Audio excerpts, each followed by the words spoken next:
Hola, mis queridos amigos y amigas de A la Historia con Gilma. Hoy estoy aquí para dar inicio a un pequeño ciclo sobre historia del periodo victoriano.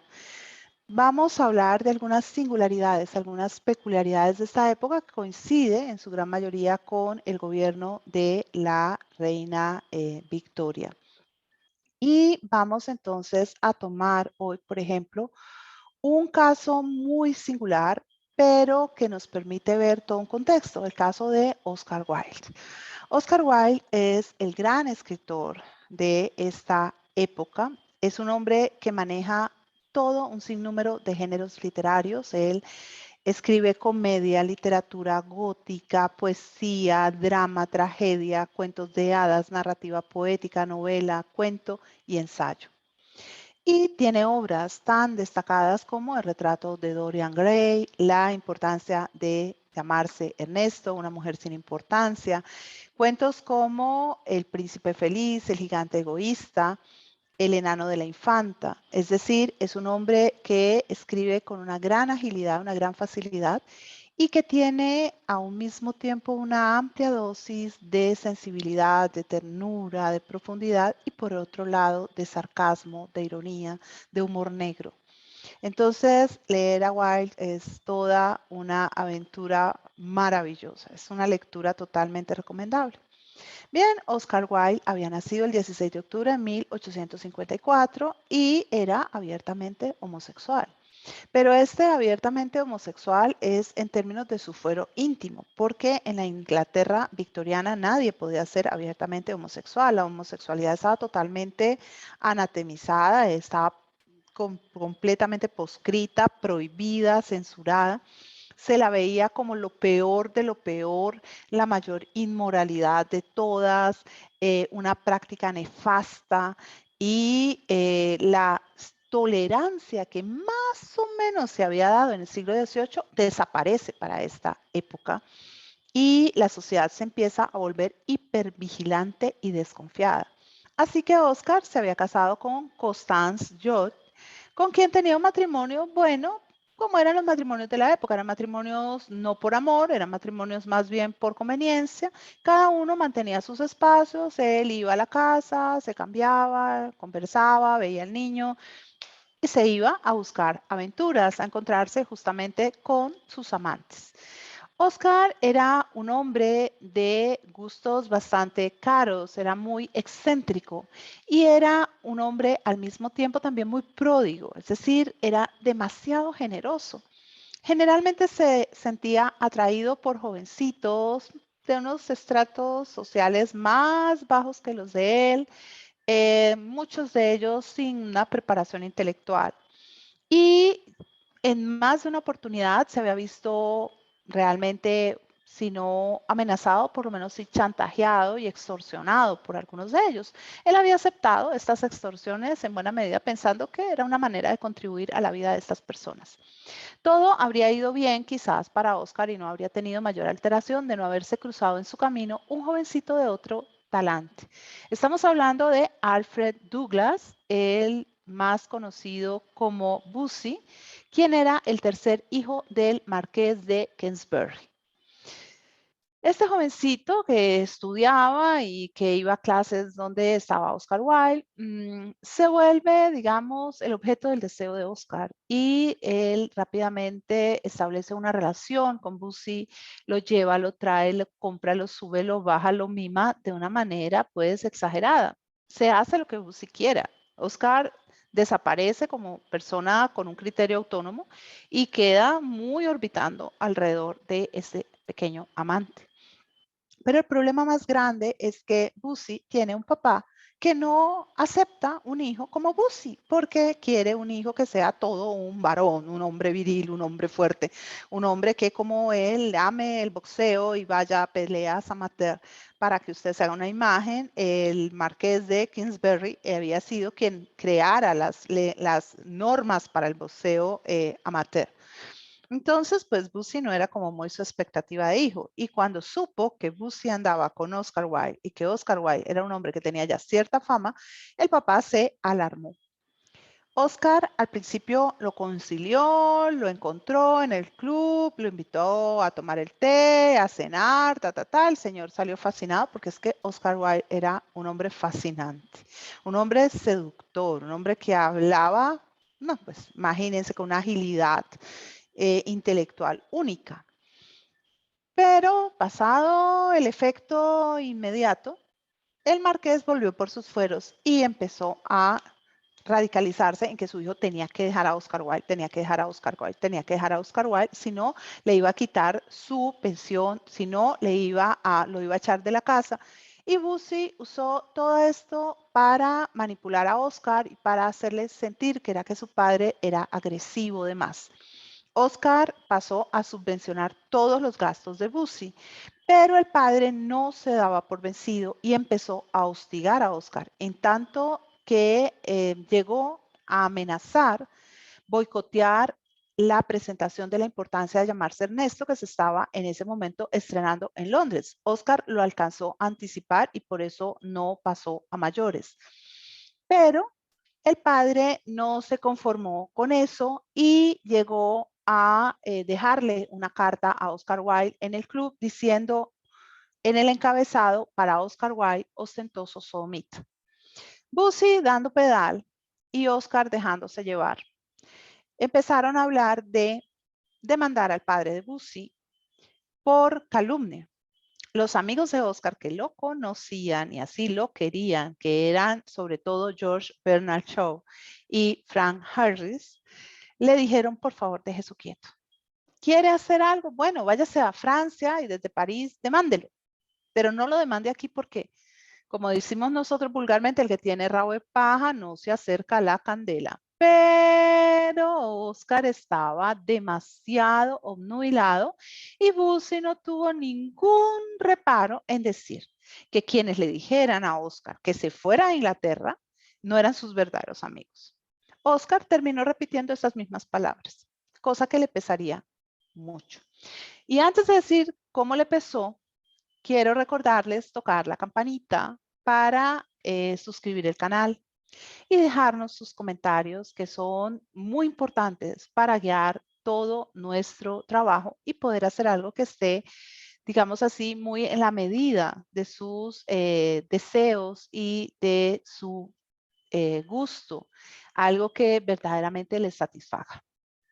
Bien, llevado por Bussi, entonces Oscar se comprometía en un proceso que se abrió el 3 de abril de 1895.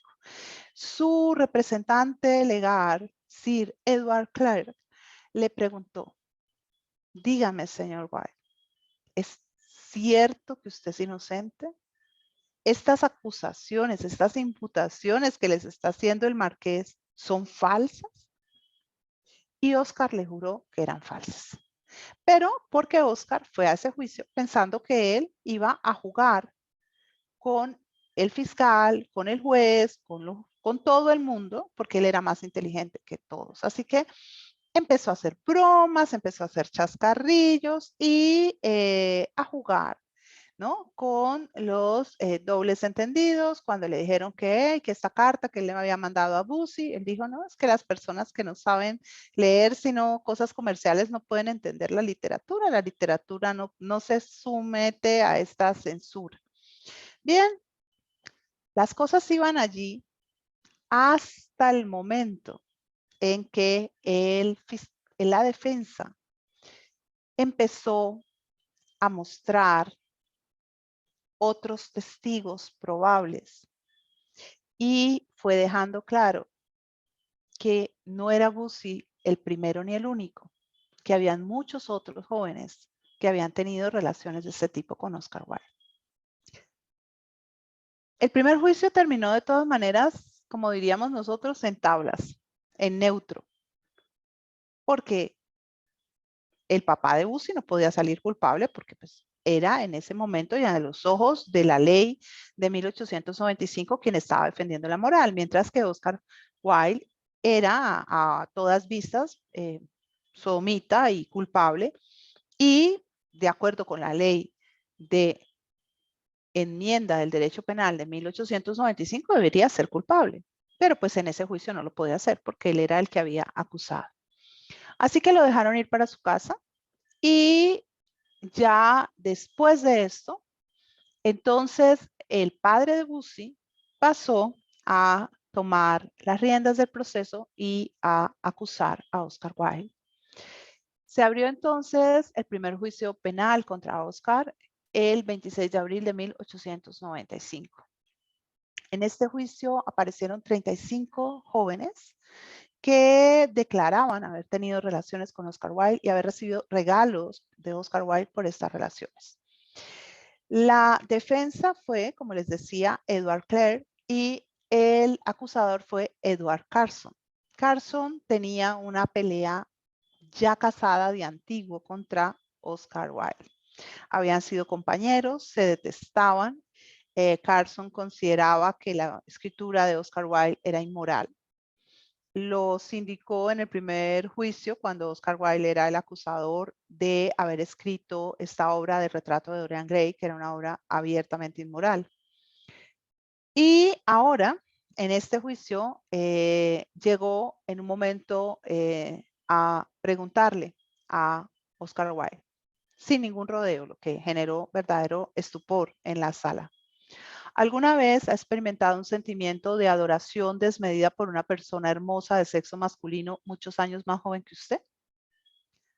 Oscar Wilde contestó, nunca he sentido adoración por nadie que no fuera yo. Ese era Oscar Wilde. Ese era su talento, pero también ese era su estilo, ¿no? Su forma de autorrepresentarse. Este segundo juicio no fue concluyente porque no había consistencia en todas las declaraciones de los testigos. Entonces, para el segundo juicio penal contra Oscar Wilde y el tercero de todo el proceso, se trajo al mejor fiscal de Londres, que era el doctor Lockwood. Y este juicio se abrió el 26 de abril de 1895. Ya este juicio sí fue demoledor. Las pruebas eran irrefutables, los testigos eran muy sólidos. El propio Oscar ya estaba muy devastado, muy anonadado con la situación, muy sorprendido, muy angustiado. Y fue condenado a 2 años de prisión. Estos 2 años de prisión fueron muy interesantes para Oscar Wilde. No lo amargaron. Él siguió siendo el mismo buen hombre de siempre, un hombre alegre, un hombre con sentido del humor, pero le dieron muy duro. Él fue liberado el 19 de mayo de 1897. Ni qué decir, pues que en todo el tiempo que él estuvo preso, Bussi ni apareció, ni escribió, ni nada. Pero 2 meses después de su liberación apareció. Pero ya las cosas estaban muy resquebrajadas entre los dos, habían pasado muchas cosas y no todas agradables. Después de ser liberado, Oscar Wilde produce uno de los textos más bellos de la literatura. Ese texto se llama De Profundis. Y quiero decir que por este texto empecé esta nota, porque me pareció necesario compartirlo con ustedes. Y dice así, todos los juicios son juicios por la vida, así como todas las sentencias son sentencias de muerte. Y 3 veces he sido juzgado. La primera vez salí de la caja para ser arrestado. La segunda vez para ser conducido de regreso a la casa de detención.